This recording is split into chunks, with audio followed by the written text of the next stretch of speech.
Assalamualaikum warahmatullahi wabarakatuh. Salam sejahtera untuk kita semua. Om Swastiastu, Namo Buddhaya. Salam kebajikan.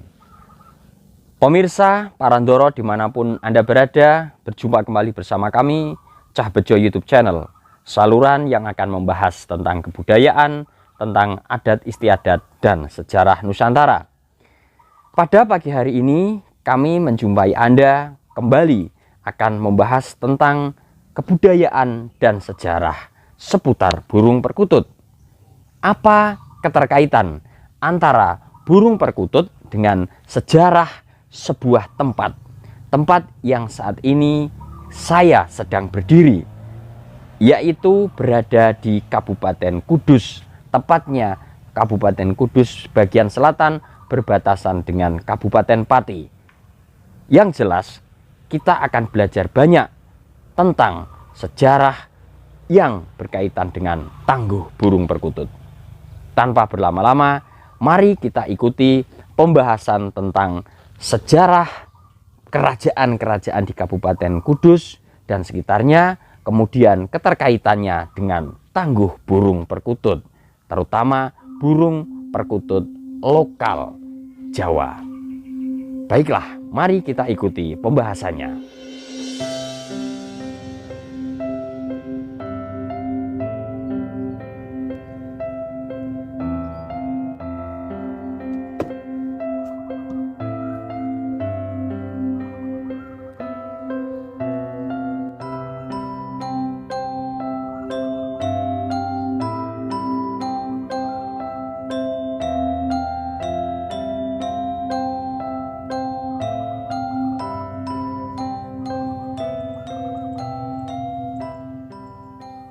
Terima kasih kepada sahabat, kepada Parandoro yang telah setia bersama kami. Pagi hari ini kita berada di jalur antara Kabupaten Kudus dan Kabupaten Grobogan, juga berdekatan dengan Kabupaten Pati.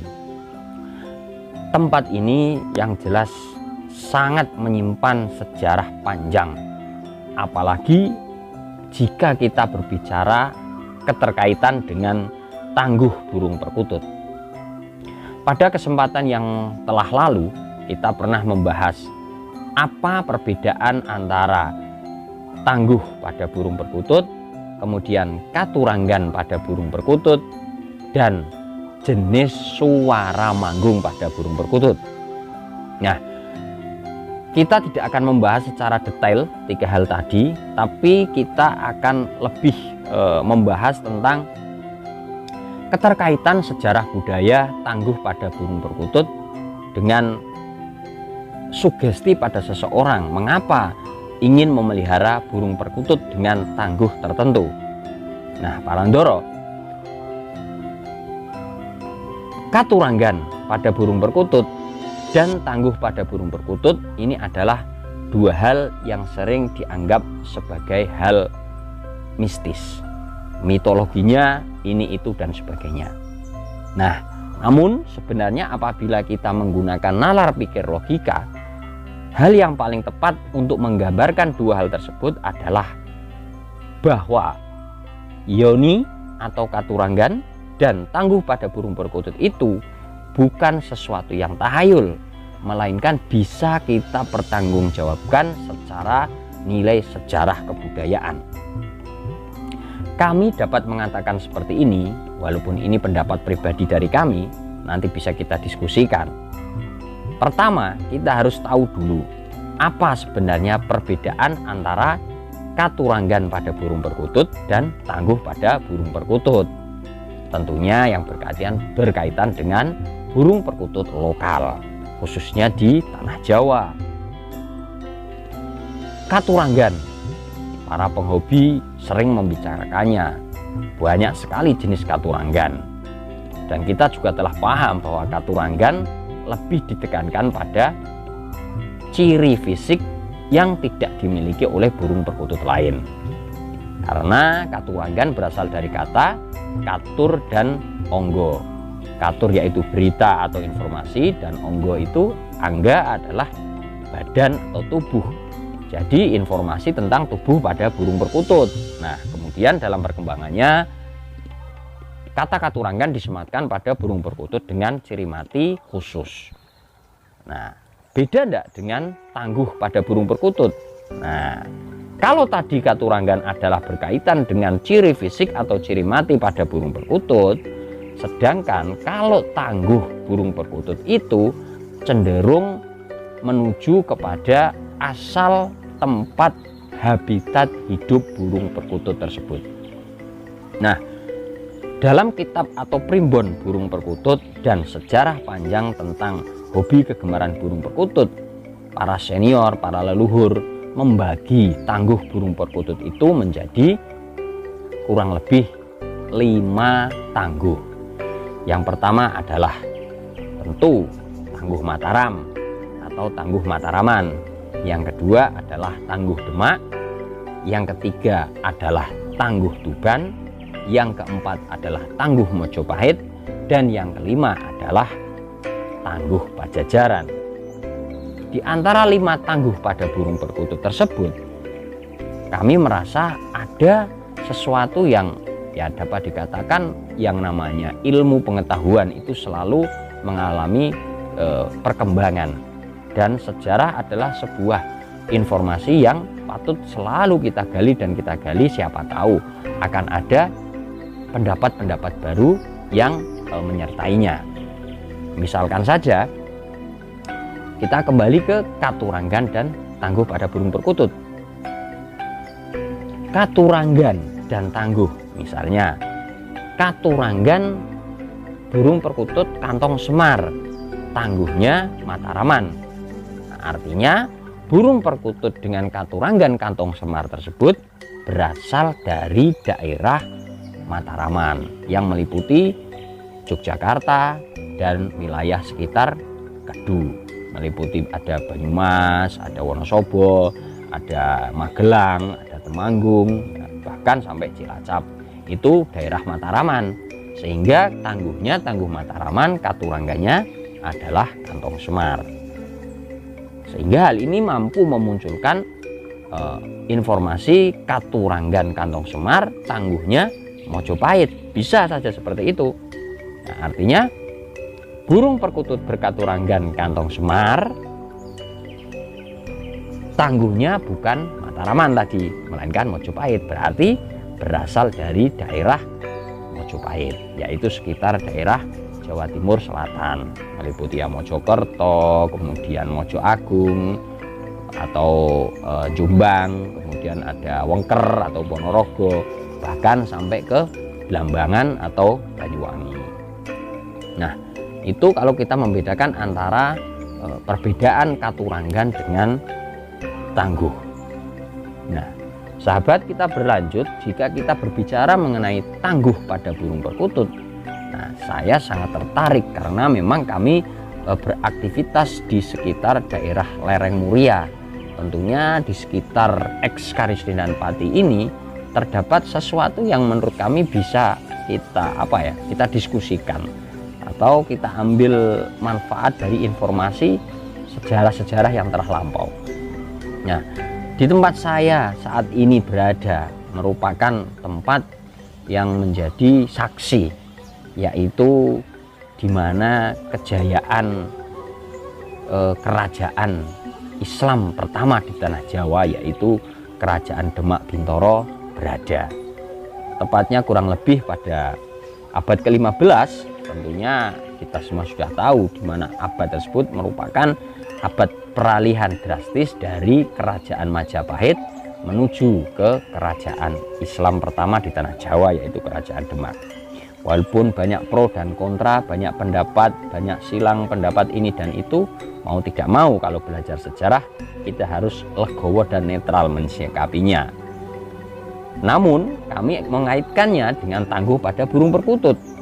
Nah, kalau tadi kita berbicara tentang 5 tangguh burung perkutut, rasa-rasanya bolehlah kami menambah tangguh atau mengkaji. Misalnya dulu ketika terjadi peralihan kekuasaan dari Kerajaan Demak Bintoro yang kala itu raja yang ketiga, berarti yang pertama kan rajanya yaitu Sultan Fatah, kemudian Adipati Yunus, dan yang ketiga adalah Sultan Trenggono.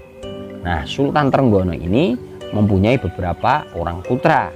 Nah, putra salah satu dari Sultan Trenggono ini adalah bernama Sunan Prawoto. Nah, Sunan Prawoto memindahkan pusat pemerintahan dari daerah Glagahwangi di Demak menuju ke Pegunungan Kendeng Utara yang berada di daerah sekarang, yaitu daerah Pati Bagilan Selatan. Tentunya proses pemindahan ini adalah melewati sebuah tempat. Dari Demak menuju ke Prawoto itu melewati daerah Kabupaten Kudus yang sebelah selatan saat ini saya sedang berada. Sehingga kebudayaan yang ada di sekitar sini sangat kental, yaitu perkebudayaan antara perpindahan kebudayaan dari Demak Bintoro menuju ke kerajaan atau Kasunanan Prawoto.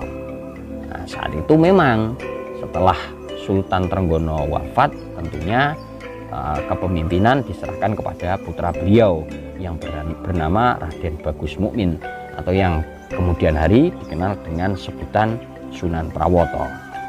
Bukan hanya itu saja, kami sangat tertarik dengan sejarah yang ada kaitannya dengan burung perkutut yang ada di sekitar sini. Makanya nanti kami berinisiatif, atau ya setidaknya untuk diskusi lah, mungkin ada ya kiranya Tangguh Pajang. Kalau tadi kan hanya 5 tangguh ya, kami ya mungkin lagi ada Tangguh Pajang, habitatnya di daerah sini dengan sejarah yang sangat kental ya. Mengapa kami katakan Tangguh Pajang? Karena setelah kepemimpinan Sunan Prawoto, akhirnya dengan berbagai tragedi, intrik politik kerajaan ya tentunya, akhirnya kan pemerintahan Demak dapat dikatakan berakhir setelah Sunan Prawoto. Karena setelah Sunan Prawoto sudah tidak ada lagi raja di Kasultanan Demak. Nah, kisahnya ketika saat itu terjadi pertempuran atau ya geger gitu ya dengan Adipati Jipang, akhirnya adik dari Sunan Prawoto yang bernama Ratu Kalinyamat itu kan meminta bantuan kepada Adipati Hadiwijaya yang statusnya sebagai menantu dari Sultan Trenggono, atau dapat dikatakan sebagai iparnya Sunan Prawoto sekaligus iparnya Ratu Kalinyamat. Nah, karena Hadiwijaya sebagai Adipati Pajang ini berhasil membunuh atau menghabisi Adipati Jipang kala itu, yaitu Arya Penangsang di daerah Bengawan Sore, yaitu di daerah Cepu sekarang Kabupaten Blora. Kisahnya dalam Babad Jawa diceritakan akhirnya ya kekuasaan Demak diserahkan kepada Hadiwijaya, karena saat itu Sunan Prawoto sudah wafat karena terbunuh. Nah, sedangkan tahta mau diserahkan kepada siapa? Akhirnya Ratu Kalinyamat sebagai adik dari Sunan Prawoto mempercayakan atau memberikan kekuasaan kerajaan Demak kepada Sultan Hadiwijaya yang kala itu menjadi Adipati Pajang. Nah, mulai saat itu maka otomatis kerajaan atau Kasultanan Demak berakhir, berpindah ke Kasultanan Pajang, di mana Hadiwijaya atau Joko Tingkir menjadi rajanya. Nah, atas dasar itulah kami menganggap bahwa kalau tadi ada Tangguh Demak, nah mungkin kami bisa menyematkan lagi sebagai Tangguh Pajang. Dengan alasan apa? Peralihan dari kerajaan Mojopahit ke kerajaan Demak tidak langsung ke kerajaan Mataram, namun melewati dulu yaitu yang namanya kerajaan atau Kasultanan Pajang. Sedangkan kalau tadi kita lihat Tangguh pada burung perkutut yang disematkan oleh para leluhur itu cenderung menuju ke kerajaan-kerajaan Majapahit, Mataraman, Tuban, Demak, Pajajaran. Nah, sedangkan ada satu lagi kan ketika pemindahan kekuasaan dari Demak menuju ke Mataram itu terlebih dahulu melewati kerajaan Pajang. Di sini adalah tempat yang menjadi saksi perpindahan atau suksesi kekuasaan dari Kasultanan Demak menuju ke kerajaan atau Kasultanan Pajang. Nah, baru dari Kasultanan Pajang berganti menuju ke kerajaan Mataram Islam, di mana Ki Ageng Pemanahan dan putra beliau yaitu Panembahan Senopati menjadi raja atau sultan yang pertama kali di Mataram. Sahabat Parandoro, memang Cak Bejo YouTube channel selalu berusaha untuk mengungkap atau mempelajari tentang ada nggak keterkaitan antara belajar burung perkutut dengan sejarah dan kebudayaan, karena kami tidak hanya semata-mata ingin memberikan informasi yang bersifat teknik memelihara, cara perawatan, manggung dan sebagainya. Namun kami cenderung berusaha untuk mencari informasi, belajar tentang sejarah kebudayaannya yang ada keterkaitan dengan masa lampau melalui burung perkutut. Dengan belajar burung perkutut, kita belajar sejarah dan kita tahu informasi-informasi pada masa lampau. Karena sejarah adalah sesuatu yang sangat berharga. Kita dapat belajar banyak dari kisah masa lalu. Apabila hal itu baik, bisa dijadikan tauladan atau pegangan. Apabila peristiwa sejarah itu kurang baik atau ya dapat dikatakan buruk, baik buruk dan sebagainya, kalau kurang pas, itu jangan kita contoh atau bisa kita jadikan koreksi dalam menuju atau merencanakan tata kelola kehidupan di masa yang akan datang. Parandoro, sahabat Cak Bejo YouTube channel, kiranya demikian yang dapat kami bahas, yang dapat kami sampaikan. Ya, memang kami sangat tertarik dan berminat membahas tentang kebudayaan perkutut yang ada kaitannya dengan sejarah, apalagi di Kabupaten Kudus, Pati, Grobogan, Ekskarsi dan Pati ini, Demak dan sebagainya. Masih banyak misteri yang harus atau perlu kita ungkap. Sampai bertemu kembali di lain kesempatan. Dari kami Cak Bejo YouTube channel undur diri. Apabila ada sesuatu yang perlu dibicarakan, kita diskusikan bersama-sama, dengan tentunya kami rendah hati memohon agar diberikan petunjuk, saran, kritik, dan komentar. Tentunya mari kita dukung dan kita junjung tinggi penegakan kebudayaan, kepribadian Nusantara. Assalamualaikum warahmatullahi wabarakatuh. Santi, santi, santi.